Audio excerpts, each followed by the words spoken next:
এই মুহূর্তে আমরা একটু যেতে চাই বাজেট নিয়ে। এই মুহূর্তে কথা বলছেন জামায়াতের সেক্রেটারি জেনারেল মিয়া গোলাম পরোয়ার, যুক্ত হব সেখানে।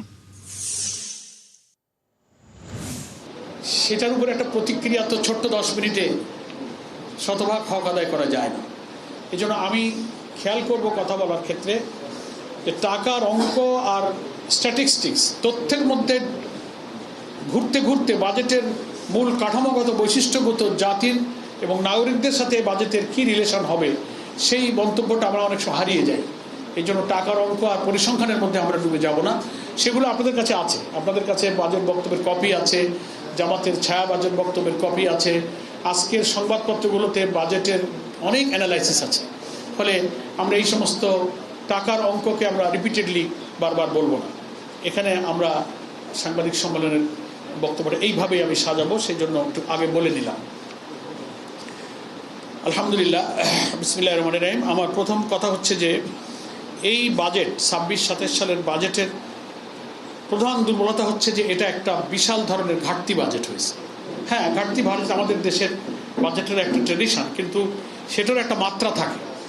আমাদের মতো উন্নয়নশীল দেশের, অনুন্নত দেশের বাজেটগুলো সাধারণত ডেফিসিট বাজেটই হয়ে থাকে, কিন্তু এবারের বাজেটটা ইতিহাসের সবচেয়ে বড় অঙ্কের একটা ঘাটতি বাজেট পেশ করা হয়েছে। সেকেন্ড, এ বাজেটটা বিরাট ঋণ নির্ভর, এবং সে ঋণের মধ্যে ব্যাংক লোনের উপরে নির্ভরশীলতা, বিদেশ ঋণের উপরে নির্ভরশীলতা এটা বেড়েছে। ফলে প্রবৃদ্ধির যে কঠিন সমীকরণ এবং এই 9,38,000 কোটি টাকা ব্যয়ের বাজেটের অর্থসংস্থান করতে গিয়ে এখানে যে 6,29,000 কোটি টাকার যে রাজস্ব আয়ের কথা বলা হয়েছে, সেই রাজস্ব কিভাবে আদায় করা হবে? এত বড় ঘাটতি আমাদের বাজেটে, যে ঘাটতি করা হয়েছে প্রায় 2,36,450 কোটি টাকার ঘাটতি বাজেট। তো এটা কোথা থেকে ঘাটতি পূরণ করা হবে? যে সোর্সগুলো দেখানো হয়েছে তাতে রাজস্ব আয় করতে গেলে যে কর কাঠামো লাগে, দুর্নীতিমুক্ত কর অ্যাডমিনিস্ট্রেশন লাগে, সেগুলো কিছুই নাই।